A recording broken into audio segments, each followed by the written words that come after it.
Eso. ¿Sí? A ver, pues.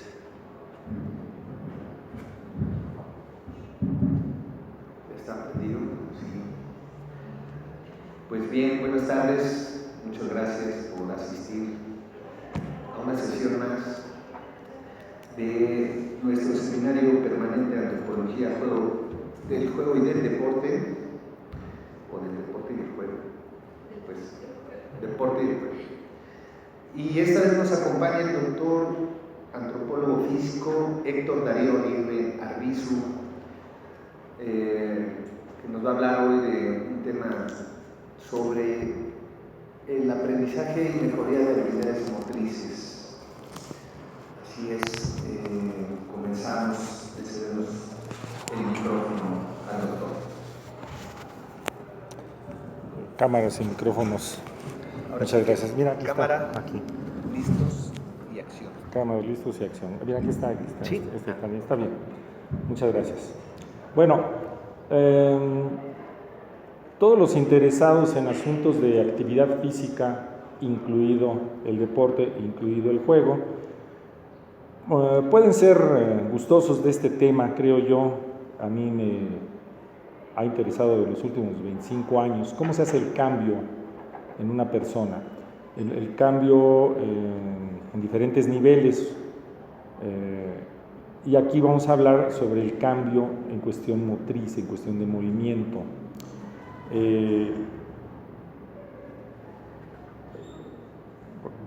Por cierto, le cambié un poquito el título porque el sexy que habíamos puesto en el cartel de repente como que ya no me convenció, pero bueno,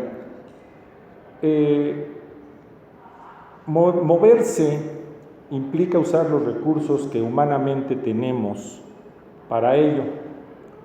Y nosotros tenemos un cuerpo físico, partimos de la biología, que está condicionado por el proceso evolutivo. Eso es una verdad, digamos, obvia, pero que a veces se nos olvida. Este proceso evolutivo ha generado mecanismos de acción que nos permiten hacer ciertas cosas y de alguna manera tenemos prohibidas otras. Movernos como un ave no es posible, aunque podemos imitar bastante bien ciertos movimientos del aleteo de las aves. Movernos como un oso es posible y se ve en algunas artes marciales, que así hay una técnica, la técnica del tigre, la técnica de la cobra, la técnica del oso, sobre todo en el wushu o kung fu, pero en realidad no nos movemos como ellos. Hacemos una muy buena semejanza y eso es precisamente gracias a nuestras habilidades de orden superior. Entonces el proceso evolutivo es tanto un recurso como una limitante y depende de cómo lo queramos ver. También está el proceso de ontogenia, que es el desarrollo de las habilidades motrices desde incluso etapa prenatal hasta el final de la vida. Necesitamos cursar por ciertos caminos, ahorita profundizaré un poquito más en ellos, para poder realizar movimientos de carácter específico, de carácter técnico, de corte artístico, lo que queramos desempeñarnos motrizmente hablando. Regresando un poquito al proceso evolutivo, en términos de la formación del cerebro, el cerebro es el que mueve todo aquí en el negocio. El cerebro es, por un lado, un administrador de recursos y por el otro es un esclavo. Es un esclavo de los genes. Los genes son los que mandan en este mundo.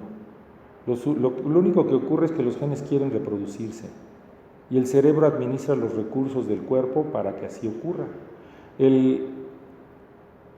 Los seres vivos han evolucionado, y esto lo afirmo yo, puede ser que no tenga yo toda la razón o ni la tenga en lo más mínimo, pero eso lo afirma yo. El cerebro ha evolucionado para generar movimiento en el cuerpo. En los primeros seres primitivos, hace unos 520 millones de años, no había propiamente cerebro, eran algo así como moluscos, y se habrán comido unos moluscos ricos que les echan limoncito y se retuercen todos. Su sistema nervioso está hecho para reaccionar químicamente todo a la vez, contracción. No tienen este proceso cefalocaudal, sino que es un todo conjunto. De hecho, tienen un solo orificio de entrada y de salida de alimento y de excrescencias, ¿no? Pero cuando se da este proceso de la cefalización, formando la cauda, que es cuando surgen los peces, se tiene que formar un tipo de cerebro muy complejo, muy habilidoso para mover toda la musculatura que tiene el pez. Estamos suponiendo un poquito mágicamente que aparecieron, ¿no? Pero eso genera un tipo de cerebro que controla ese tronco y lo hace a través de impulsos eléctricos muy lentos y todavía utiliza mucho de la transmisión química. Con el paso de millones de años, cuando se generan los anfibios, lo que ocurre es de que necesitan vivir fuera del agua y compensar la gravedad. En el agua son más ligeros, en el exterior pesan. Tienen que modificarse sus estructuras, tienen que salir de las aletas las patas, ¿sí? Pero los movimientos ondulantes que ya tienen presentes los peces pueden seguir existiendo.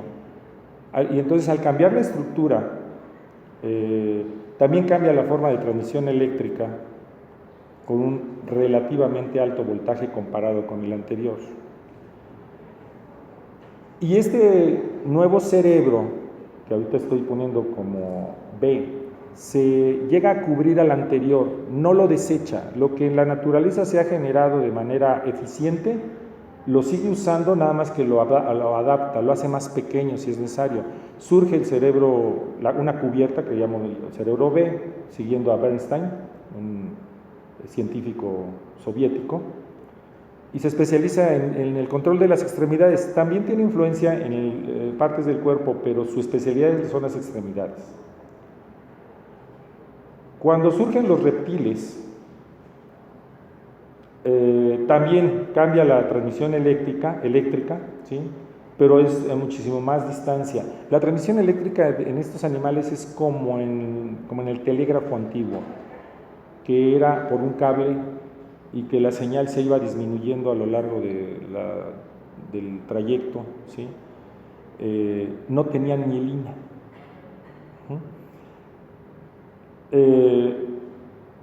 Realiza movimientos reactivos, son todos preprogramados, y a su vez esta parte, este tipo de cerebro cubre a la zona B, que a su vez ya sigue cubriendo a la zona A.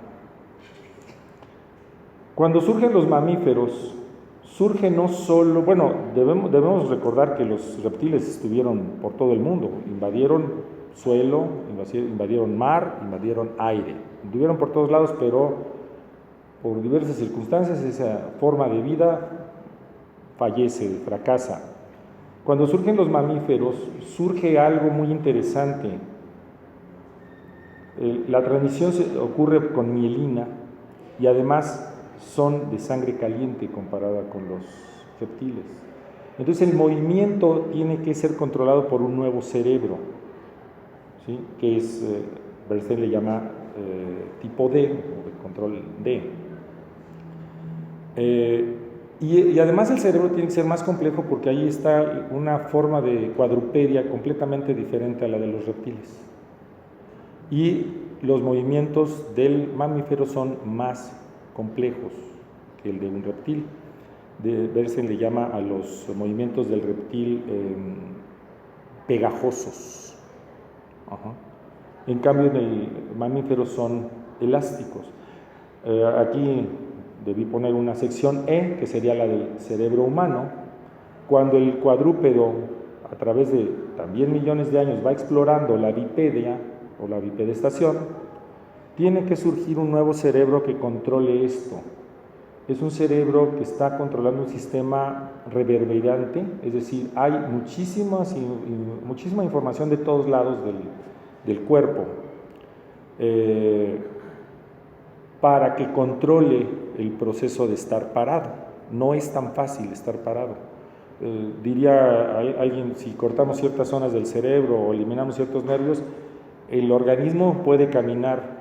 No es cierto, requiere de repetición y repetición de información para poder estar actualizando y llegar a este proceso de alargamiento. No solo el cambio de estructuras, porque sí cambian los huesos en torno a cómo se realizan las acciones, sino cómo se complejiza el cerebro para el control motor, para la orientación a la alimentación, que a su vez va a ayudar a nutrir el cuerpo, que en determinado momento se va a desarrollar y va a querer la reproducción.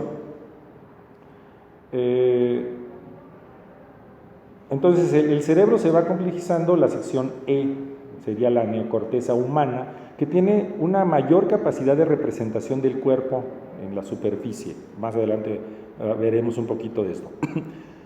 Bueno, este proceso evolutivo ha provocado que nosotros tengamos una ontogenia en el movimiento, y en la parte inferior podemos ver que ya hay ciertos movimientos en el niño intrauterino, ¿sí?, que cuando nace empieza a tener exploraciones reflejas prácticamente, su mundo es reflejo, y en este proceso de hacer movimientos reflejos se van generando retroalimentaciones hacia el cerebro que construyen el tracto piramidal que no está presente en el bebé. El tracto piramidal baja hasta el coxis, y si ese niño no se le permite hacer toda esa serie de movimientos reflejos, no se estimula lo suficiente el cuerpo para controlar adecuadamente las piernas en su momento. Entonces, en el cerebro humano hay representaciones de este proceso evolutivo, pero también hay una representación evolutiva de los movimientos. Hacemos reptación, hacemos cuadrupedia mamífera y hacemos exploración a la bipedestación y después la propia bipedestación. Hay un estudio ya viejo, pero para mí convincente, de que no necesitamos que nos enseñen a caminar. Lo único que necesitamos es de que el que va a aprender a caminar, en este caso los niños, vean personas caminando. Lo hicieron con niños abandonados en la guerra, estamos hablando de más o menos los años 50, y los recibían y les daban entonces alimento, cuidados, todo esto, que no hubiera riesgo de daño. Vemos jardín, o sea, en las fotos que traen jardín normal, digamos, sin grandes prevenciones, no va a ser que se golpee, no, que se caiga si es necesario, ¿no? Lo único que tenían prohibido los cuidadores era ayudarlos a caminar. Y los más de 3,000 niños que tuvieron allí aprendieron a caminar solos. Eso quiere decir que tenemos algún programa en el cerebro que nos ayuda a llegar a la bipedestación. Eso para mí es muy apabullante esta investigación. Entonces, el niño explora las diferentes formas de movimiento. Obviamente la caminata en un bebé es completamente, un bebé de 1 año aproximadamente, es completamente diferente a la de uno de 5, completamente diferente a un chavo de 12 a 15 años. Se necesitan perfeccionar las habilidades de movimiento ejerciendo el propio movimiento. A cierta edad ya lo que surgen son los juegos sociales, no necesariamente competitivos, pero sí lúdicos, ¿sí? El manejo de pelota, por ejemplo, el lanzamiento de pelota. Se ha visto que un niño de 5 años lanza una pelota desde abajo, en cambio, conforme va creciendo, va lanzándola más de lado hacia arriba, y ya después la puede lanzar por arriba, por ejemplo. Entonces, ciertas habilidades motrices van a tener un proceso a lo largo de la vida. Un niño que a los 12 años lanza pelotas por abajo, sin que sea una práctica deportiva que tenga ese lanzamiento, quiere decir que algo le está fallando en su desarrollo de lanzar la pelota, aunque no lo haya practicado. Entonces, la caminata, el lanzamiento de pelota, la carrera, son como referencias generales que podemos evaluar en el movimiento y qué es lo que está necesitando que haga más alguna persona, por ejemplo, ¿no? Y bueno, los juegos y las actividades físicas se complejizan, y si uno se especializa, si uno se pone a hacer movimiento durante un cierto tiempo, el cerebro mismo crece no ya tanto por número de neuronas como por uniones de neuronas a través del proceso de dendritización, que es la forma de hacerse complejo del cerebro. Se conectan partes del cerebro. Si nosotros impedimos que ocurran movimientos, no se complejiza el cerebro, no se conecta. Faltan conexiones neurológicas. Si tiene la persona, el niño, alguna deficiencia que le impida moverse, así de manera espontánea no se le forman ciertas conexiones. Se le necesita dar estimulación para poder ir formando y que pueda recuperar habilidades motrices. Nosotros somos muy dados a que la gente recupere el movimiento o lo adquiera si no lo tiene, ¿no? Y bueno, esto es muy importante por algo que voy a mencionar en un momentito. Lo más importante es la organización del esquema corporal, que es la representación del que tiene el cerebro de el cuerpo humano. Es la zona somatosensorial y la zona somatomotriz que están en el cerebro, en la zona parietal. ¿Qué tienen que ver con el tono muscular? Niño que no desarrolla su tono muscular va a tener problemas serios, no solo de movimiento, también cognitivos. Aquellos que no mejoran su postura, siendo la postura la reacción del cerebro ante la estimulación de la gravedad, tienen problemas. Aquellos que no pueden realizar una respiración autónoma libre, tienen problemas. Si la respiración no se da mucho en la zona abdominal, tiene problemas. Por cuestiones culturales tendemos a subir el nivel de respiración hacia el tórax y eso es antinatural o anti como está preparado el cuerpo humano para funcionar. No llamemos natural porque ya ven que no existe nada natural. Y existen múltiples coordinaciones que son importantes, dinámicas, estáticas, visomotoras, es decir, que la visión se coordina con el uso de las piernas y las manos para el logro de objetivos. Hay coordinaciones gruesas de las grandes masas musculares. Quien no logra coordinar las grandes masas se puede cansar demasiado con una actividad física. Hay coordinación entre el tronco mismo y las extremidades. El puro hecho de que diferentes zonas del cerebro se ocupen del control de estas partes implica que necesitamos coordinarlas. A veces si alguien ha sentido que tiene los brazos como desconectados del cuerpo, es porque esa zona del cerebro no le está trabajando la que los activa y se puede reconectar además, terapéuticamente hablando. Y la coordinación fina, la que se ocurre en la mano, que es en la que más se han fijado los médicos, los ortopedistas, los fisioterapeutas, ¿no? Que el niño llegue a pinzar y a hacer habilidades, por ejemplo, meter el botón en la camisa, saber amarrar agujetas. Hay algunas listas de habilidades que son necesarias que el niño desarrolle. Hay elementos perceptivos, hay que aprender a ver, a oír, a sentir el cuerpo, bueno, dependiendo de la cultura, las habilidades gustativas. Y tenemos que aprender a orientarnos y ubicarnos. Cuando a alguien le dicen, ¿dónde tienes la cabeza?, le estamos queriendo decir que no está aquí en este planeta, en este mundo físico, está pensando en otro lado, ¿no? Y necesitamos saber orientarnos y ubicarnos. Si de repente un chico a los 12 años, como yo me he encontrado que doy clases en secundaria, no saben dónde es su derecha y dónde es su izquierda, tienen graves problemas, a los 12 años. Hay que reenseñarles la lateralidad, por ejemplo. O no conocen ciertos nombres de ciertas partes que ya deberían, como los nombres de los dedos de las manos. No los conocen. Es la parte que no ha sido mencionada, no existe funcionalmente, aunque la tengan ahí, la pueden contar. Ahí tengo 5, ya ni los cuentan porque ya se lo saben de memoria. No, ponte a contar el número de dedos que tienes. Entonces la ubicación, la existencia de la zona somatosensorial. Esta carta fue hecha por Rasmussen. Una parte representa la zona motriz y otra la sensorial. La sensorial está en la parte de atrás de la cisura de Silvio y la motriz está en la parte de delante y están conectadas internamente. En estas capas se representa la sensación del cuerpo y eso es muy interesante porque la mayoría no toma en cuenta el proceso de sensación. sino que toma en cuenta el proceso de movimiento, lo que podemos ver objetivamente. Somos muy visuales en nuestra cultura, entonces somos muy dados a reflejar aquello que se ve. Esta zona somatosensorial, es la base de la imagen corporal. Nada más que el concepto de imagen corporal ha ido evolucionando y ahora actualmente incluye demasiados elementos emocionales, actitudinales y visuales, cuando que en sus orígenes era un concepto muy dado al asunto de dónde estás físicamente. Cuando Schiller se dio cuenta que había gente que no se sentía dentro de su cuerpo, sentía como que estaba fuera de su cuerpo, él empezó a hablar del concepto de imagen corporal, ¿no?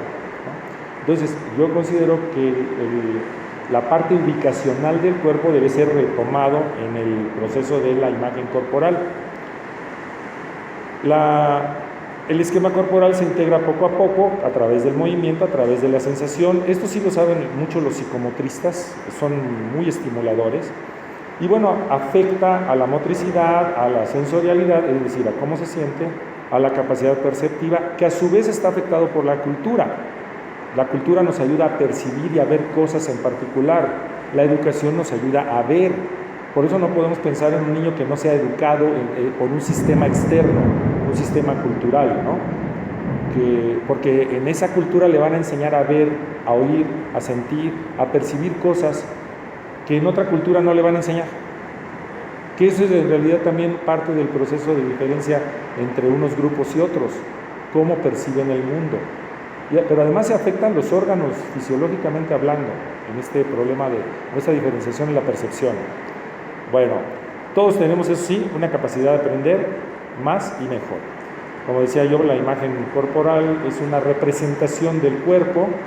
Ya mencioné que es importante retomar el asunto postural y ubicacional, aunque, como les digo, se estudia más la parte emocional y actitudinal. Bueno, no voy a leer todo esto, pero implica a varios autores que yo he consultado. La tesis de maestría la hice en torno a cómo se ha ido desarrollando el concepto de imagen corporal, nada que ver con fantasmas de la ENA. Bueno, y destaco a continuación el sistema vestibular porque es un elemento, un órgano sin el cual simple y sencillamente no existiríamos. Nos ayuda junto con el cerebelo a hacer coordinaciones y mantener el equilibrio, porque recibe la información de todos los órganos que están contenidos en músculos, huesos y tendones para la ubicación del cuerpo. Cuando hacemos un aprendizaje motriz, lo que hacemos es un aprendizaje de habilidades antigravitatorias, y eso es lo que nos ayuda a desempeñarnos en una actividad física o un deporte, o el simple estar picándole al celular. Si no tenemos ubicación en el espacio que nos ayuda este sistema vestibular, vamos a tener serios problemas. Y bueno, hablando un poquito rápido este es un modelo, no es mío, ahorita no recuerdo el autor, pero sobre motivación para realizar actividad física. La persona necesita tener la percepción de que puede hacer las cosas, aunque sea en un micronivel primero. Necesita apoyo social. En toda actividad física necesitamos apoyo. Así como, por ejemplo, se ha demostrado con estudios antropológicos que los drogadictos se apoyan para convencer a los otros de que se droguen. Que, oye, es que no te preocupes, te va a doler tantito, pero se va a sentir sabroso. Así ocurre lo mismo con la actividad física. Debemos apoyar al que realiza la actividad física. Cuando no tienen apoyo les cuesta más trabajo. Claro, se convierten en superportentos porque logran vencer todos los obstáculos, ¿no? Pero les cuesta más trabajo. Porque esto les debe dar, entre el apoyo y percibir que pueden hacer, les debe dar autoestima suficiente para tener una conducta de actividad física y además en un proceso de diversión. Entonces,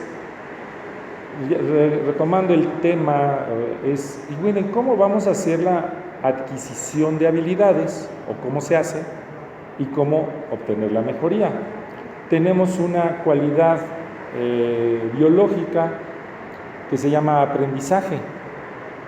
Normalmente hemos considerado que el aprendizaje es un asunto intelectual y que tenemos que aprender entre cifras, hacer operaciones, pero normalmente las habilidades motrices no se enfocan desde el proceso de aprender. Y aprender es una necesidad del cerebro, porque el cerebro está hecho para que nos adaptemos al mundo, para que se pueda mover el cuerpo, para poder lograr todos los procesos básicos y ya de regalo los intelectuales. En mi opinión, debido al proceso de complejización del cerebro, es que se logra la conciencia. De hecho, todavía hay debate en torno a cómo surge la conciencia. Bueno, yo estoy dando ahorita mi opinión. En algún punto, tal vez hace 150,000 años, otros dicen que 40,000, surge la conciencia. En algunos momentos en antropología se dice que sabemos que hay conciencia cuando hay tal de que acaba la vida. Y entonces empieza a haber rituales en torno al fallecido, ¿no? Un acomodo especial del cuerpo, un agregado de algún tipo de flor o sustancias. Obviamente no vimos rituales, no quedan registrados, pero sí cierta modificación. Tal vez sí, tal vez no tengo yo pruebas al respecto, pero estoy seguro que cuando empezamos a ser conscientes y empezar a ser humanos, más en el sentido actual, dejamos de ser animales y dejaron de ocurrir procesos que antes ocurrían de modo automático. Si recuerdan, un caballo nace, le cuesta un poquito de trabajo los primeros minutos, pero inmediatamente se para, se repone y se para, y a los 2 días ya está caminando como caballo. Todavía puede aprender, porque los 2 a 5 primeros años de los animales, dependiendo de su longevidad, son para el proceso de aprender habilidades. Pero en general ya se mueve caballo, caballo, caballo, es lo mismo. Las leonas, por ejemplo, enseñan a sus leones 2 años. Les enseñan a cazar, les enseñan cómo observar a la presa, cómo perseguirla, todo, y a los 2 años los botan, ya, se acabó. Algunos otros animales hacen este mismo proceso de enseñar y cuando ya es tiempo posiblemente programado en automático por el proceso evolutivo, adiós chiquito, ahí te ves. Y los dejan a su vera, ¿no? A su propio camino. Entonces el proceso de adaptarnos en el ser humano es a través de lo que se llama el aprendizaje. El aprendizaje por un lado es una adquisición de conductas, pero también de habilidades y de esquemas que ocurren ahí en el cerebro, que no podemos ver inmediatamente, pero podemos ver su reflejo en la acción. Entonces el aprendizaje es la cualidad que hace que podamos adquirir habilidades y profundizar un poquito más en eso, y por eso voy a hablar de varios modelos de aprendizaje. Necesitamos entrar en un proceso de aprendizaje si queremos adquirir habilidades o mejorarlas, aunque normalmente en el caso de los deportes se habla de entrenamiento. Tienes que entrenar. Entrenar es algo así como repetir lo que el experto te dice que debe hacerse, ¿sí? Pero las más de las veces no se toman en cuenta ciertas necesidades del proceso de aprender, y requiere mucho tiempo. En nuestro caso, se sabe que el cuerpo requiere por lo menos de 21 años para adquirir sus características adultas, pero en términos de refinación es hasta los 25 años. Entonces el cerebro requiere 25 años para lograr ciertas habilidades, aunque haya personas que logran hacer muchas antes que otros, a las que llamamos talentos. No sabemos cómo fue, pero se les organizó su cerebro para expresar algo que la mayoría a su edad no muestra, ¿sí? Pero incluso estos personajes requieren de aprender. Bueno, espero que se vea aquí porque no le cambié el color a la imagen, pero bueno, una forma de aprender es la impronta, una impresión básica que nos dice así hazle, punto, no hay otra. Es un proceso literalmente como si nos imprimieran en el cerebro, se da en las primeras etapas de la vida, pero también se da en condiciones de ausencia de apoyo o cuando no hay ciertas socializaciones que nos ayuden a encontrar un ambiente seguro. Me agarro de la primera solución que tengo para resolver mi problema y ya con eso siempre lo voy a hacer de la misma manera, que puede ser funcional, nada más que a veces puede ser trágico, ¿no? Y bueno, tiene otros niveles de interpretación como el intelectual, el social, el estético. Solamente mencionar eso y voy a hablar más de otras formas. El aprendizaje por observación e imitación. Si nosotros observamos a los otros, aprendemos a movernos como los otros. Tal vez no haya estudios, pero mi observación práctica es de que los hijos se mueven como los padres, padre o madre. O sea, algunos imitan o a una figura parental. Incluso se puede observar en adoptados. No tendría por qué moverse igual, no tendría por qué tener un cuerpo semejante, porque viene de otra línea biológica, sin embargo, se parecen un montón. Personas que han convivido durante muchos años en buena armonía, se empiezan a parecer físicamente y hasta sus movimientos se les ve. Cuando han sido discordantes, aunque tengan 50 años, no se ven iguales, se ven muy diferentes, sobre todo si ha habido pleitos. Pero entonces nosotros tendemos a imitarnos. Entonces imitamos el movimiento, las posturas, las actitudes, la comunicación no verbal, las expresiones faciales. Y entonces aquí las figuras, como decía yo, parentales nos ayudan. Y de alguna manera, usando el término de Moss, deben ser personajes de prestigio. Imito a quien de alguna manera admiro o con quien siento protección. Trato de no reproducir aquello que me está enseñando, aquel que me produce aversión, me castigan o algo así. Entonces trato de no imitarlo. Pero en cuanto a alguien tiene prestigio ante nuestra vista, en ese momento lo imitamos hasta no queriendo. Por eso un maestro necesita tener prestigio ante sus alumnos, a como dé lugar. Aunque sean los sistemas académicos en los que se ven obligados a estar con un maestro y no con otro, el maestro necesita que le tengan cierta admiración y respeto, porque si no, estas personas no van a aprender. Bueno, el aprendizaje vicario, un